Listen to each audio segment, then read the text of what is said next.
Un nombre de plus en plus important de gens se réveillent et apprennent que 99% de la population de la Terre est contrôlée par une élite d'1%.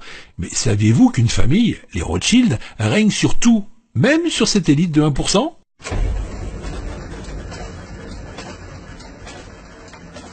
Dans la discrétion, la dynastie Rothschild est incontestablement la lignée la plus puissante de la Terre et leur richesse estimée est d'environ 500 000 milliards d'euros. Oui, 500 000 milliards d'euros. Selon les experts, les Rothschild détiendraient en fait 500 trillions, soit 500 millions de milliards d'euros. Waouh! Eh bien, sachez que si les Rothschild distribuaient leur argent à chaque être humain, sur Terre, cela ferait plus de 100 000 euros par habitant. Sympa, non? Tout cet argent provient des banques détenues et contrôlées par la dynastie Rothschild, et la liste de ces banques centrales se compte en centaines.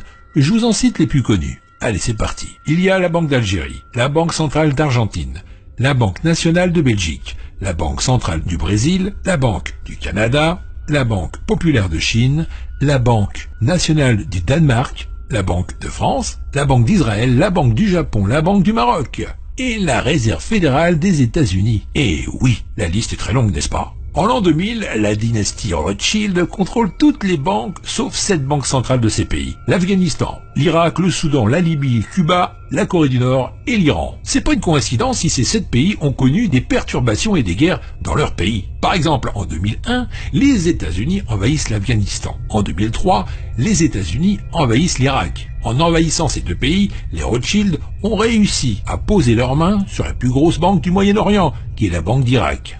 En 2006, seulement 5 pays avaient des banques centrales, qui n'étaient pas du tout contrôlées par les Rothschild. Ces pays sont le Soudan, la Libye, Cuba, la Corée du Nord et puis l'Iran. En 2011, le régime de Kadhafi est tombé. Ça, on le savait aussi. Et il a laissé la Libye à la main de qui?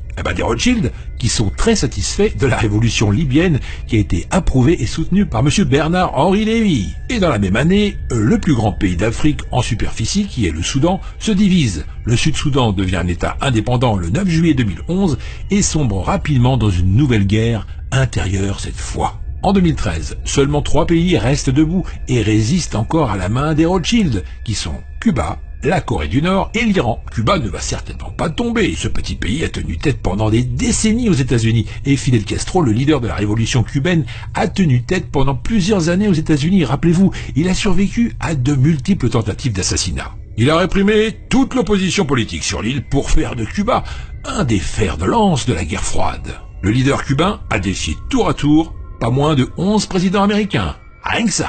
Pour la Corée du Nord, soyez sûrs, mes chers amis, que c'est très difficile pour les Américains d'infiltrer le régime nord-coréen et de créer un mouvement de résistance pour faire tomber Kim Jong-un. Et ni la Chine ni la Russie souhaitent voir s'effondrer le régime nord-coréen qui fait bien leur affaire et garde un équilibre entre les deux camps. Tu m'étonnes.